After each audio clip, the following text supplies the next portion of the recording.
achieved everything. She's had a huge and glittering career. Her best-known hit was a duet with Elaine Paige, I Know Him So Well, but she's also the winner of 2 Olivier Awards, a platinum-selling artist, an acclaimed actress, and she probably has her own world record for having the biggest hair in any music video ever. I can talk. Now, here she is performing I Will from her new album, Nothing's Gonna Change My World. Will I wait a lonely lifetime? If you want me to, I will.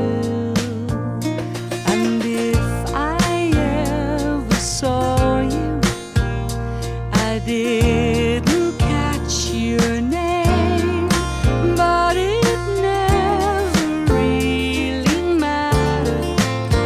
I will always feel the same. Oh, such a lovely voice. Please welcome Barbara Dickson.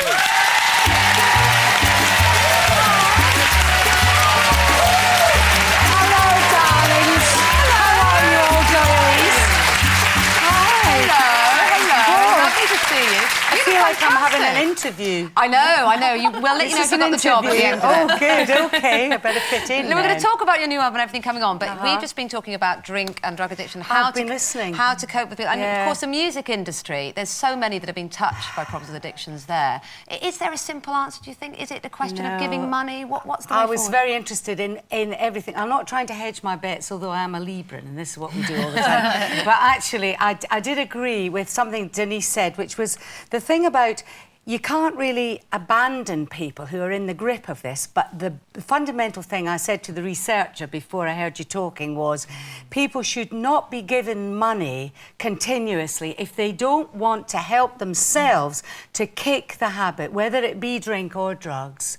I think they shouldn't get more money than job seekers allowance. It sounds unfair to me to have a self-inflicted illness that's causing that amount of trouble, and if you don't want to kick it, then I don't think people should be left with nothing, but they shouldn't be encouraged to stay on incapacity benefit forever. So I agree sort of partially with what you all said. Yeah, it's a difficult one, isn't it? It's difficult one. It isn't easy, though, because, as you say, you can't have people with kids not having any money. It's not the kids' fault and all that stuff. It's very difficult, Yeah. We're loving that you've got a new album. You're just about to tour again as well? I'm going in February and March. I'm going on tour. And the weird thing, the marvellous thing is that at the end of the tour, the London date is at the Lyric Theatre, which is where I appeared with John Paul, George Ringo and Bert. Wow. Who was the Bert? first thing We were I ever talking did. about it. We George couldn't remember. Costigan was Bert. And what was the Bert aspect of And it? it was every man an every man character looking at the story of the Beatles. Right. So, so I'm at the Lyric, and I haven't been in the Lyric since Blood Brothers in 1983. So I've only twice been in the West End. Actually, I did spend in London, but that theatre has a big significance for me, and it's just extraordinary that my London concert has been booked into the Lyric in Shaftesbury Avenue. Good. Do you love touring? You must love touring. It's a really long tour, isn't it? Well, it's about 6 weeks top to toe. But I mean, I don't do a lot of live work throughout the year, and I just love the buzz of feeling that this is where you get not just approval for what you do, but does it work or does it not work? Yes, it does. Obviously, it does work because people like it. It's like the icing on the cake, really. But I do like to record as well. You do, and I've got your. This is your new album here. Is it Nothing's Going to Change My World? Barbara Yeah. Dickson. Some lovely tracks on it, all Beatles songs, basically, aren't Yes, they? And I was reading that yes. you felt you had to choose those quite carefully because you didn't think someone of your age could sing all of them. Well, I wouldn't do She Loves You, would Wouldn't I? you? And Why I wouldn't do not? I Want to Hold Your Hand. I wouldn't do She Love Me Do, because they don't mean anything. And at the time they were written by young guys and about 22 years old, about their girlfriends or their current squeeze.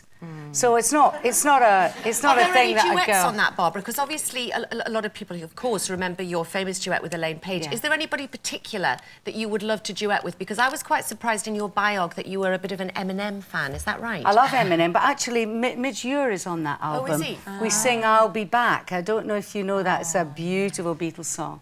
Yeah, you but liking Eminem? I love Eminem. love yeah. That's yeah. not. Do you go into record shops and buy Eminem records? I do have Eminem. Do you do what I do and I buy 50 Cent records, pretend they're for my niece? Because I think it's a little bit embarrassing, No, I think actually, you've got being to of a be certain loud age. and proud about this. So like you know. rappers. You've got to, because I think the problem is we all get stereotyped.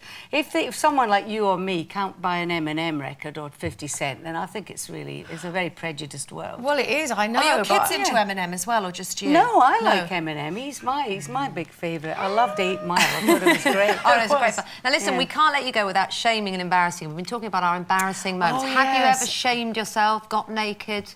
No, I think the Tara Palmer Tompkinson thing is just a publicity stunt. Nobody. Do you? Nobody goes to the door with nothing on. You wouldn't, would you? No decent woman goes to the door I naked. say my husband does. My husband goes to the door with nothing on. Does It's he? really embarrassing. Well, He's he's- probably watching. Sorry. Then he needs to We see sell the tickets. doctor immediately. I know. I think. No, I have had. I came out of a hotel door in Manchester once. In a towel and got locked out because the door shut behind me. I can't remember why I went out the door. It wasn't for publicity, I promise you. and once in Manchester also, I was shown into a room, into my hotel room. I came back from a show. Went into the room. It was about 11:30, 12 o'clock at night, and there was a man in bed asleep in the room. Ah, embarrassing. That's what you claim, anyway. But the horrible, the sound of the warmth. You knew there was a warmth in the room, and the sound of that soft breathing of a complete stranger. I'd say bingo. Terrifying. I was going to say, was he good looking? I didn't see his face. I ran out of the door in the darkness. I fled. I bet you did. Look, thanks so much. It's been great to meet and talk Pleasure. to you. It's a fab album. Go out and get it. It's really good. It's called Nothing's Gonna Change My World. Thank you Brilliant. very Lovely. much. Thank you.